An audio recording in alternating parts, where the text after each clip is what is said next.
What is the difference between an emotional support animal, a therapy dog, and a service dog? Welcome, boys, girls, non binaries, and all the in between. You're on another episode of Canine Kung Fu, where I answer some questions for you in my long form content. I'm bouncing on a yoga ball. Anyway, apparently this is still an issue, and if you're not a professional, well, you should feel a little bit better because I'm still encountering medical professionals every single day that do not know the difference between emotional support, therapy dog, and service dog. And some of you may say, that's not really a big issue. They're all dogs that help people, right? That shouldn't be an issue.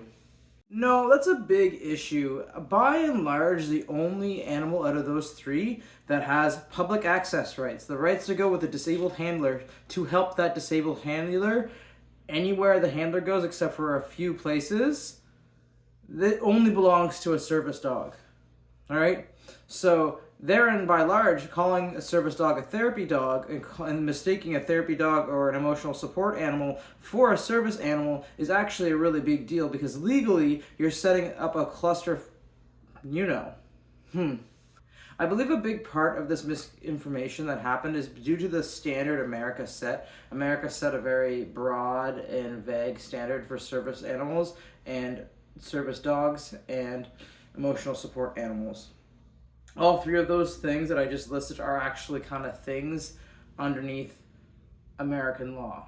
Now, I'm not an American law expert by any means, and even some people would correct how I described that. I described it for a very particular reason that way. Canadian law is even more messed up because they made guide dogs and then want to differentiate between what a guide dog is and a service dog. And big part of that is dog training drama that I'm not going to get into for this video. So in Canada, actually, there is a legal difference between a guide dog and a service dog, which wouldn't be observed the same way in American law. Also in Canadian law, there's only one province, Ontario, that recognizes emotional support animals. And I don't believe they still have access rights in Ontario, but you can use any animal, I believe, as a service animal in Ontario. And more people just can prescribe doctor's notes to you, including a chiropractor. Ontario, undefeated for service dog rights. I consider moving there pretty much every day just so I can have more rights and more advocacy for my rights and I don't have to be my own advocate. So then what's a therapy dog? Now, therapy dogs I find are the most annoying one to get mistaken for and the most insulting one. Because a therapy dog is basically a chill dog that likes being pet by people, it likes engaging with people, that goes to places of mourning or sadness or high stress like schools, and essentially does emotional support for other people other than its handler.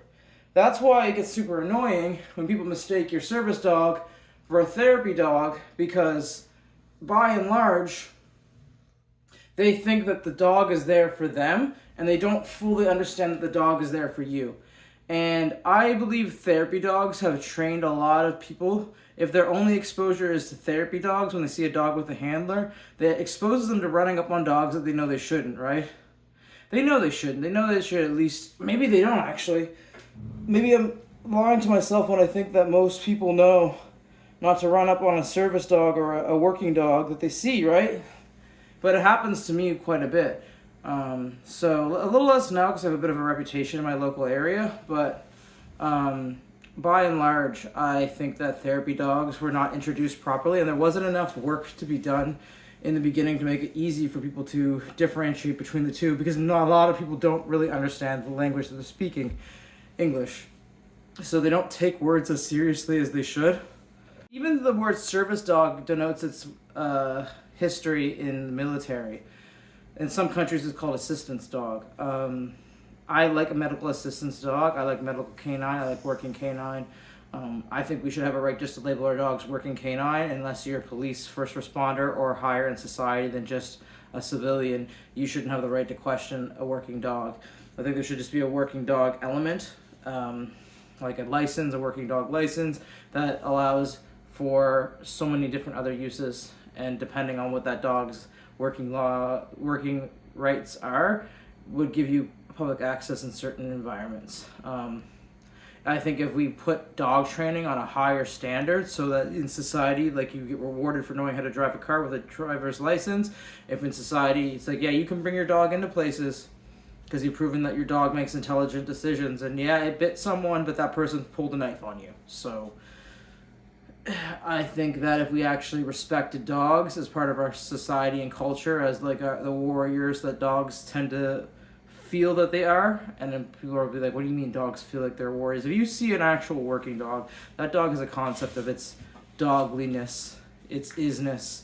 That's kind of what I'm getting at when I say canine kung fu, but that's a story for another time. So that's the major difference. I went on a little tangent there, but that's the major difference between therapy dog, there for the people that have invited the handler and the dog into the space, has very limited public access rights and only in spaces where it's been approved of. Service dog and their handler, tons of rights, tons of ways that need to be respected. The dog is actually seen as a medical device before they're seen as a living animal, which I know might bother some people, but there's legal reasons why it's seen that way. Emotional support dog or animal, only really a thing in the States. It is a thing in Ontario. It's designed to help with housing, just housing, right? Where a service dog handler has housing rights, it has medical rights, it has airplane rights, it has travel rights.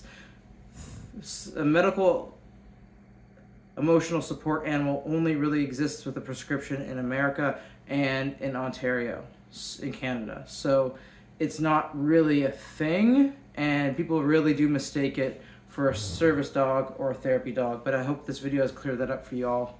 Peace.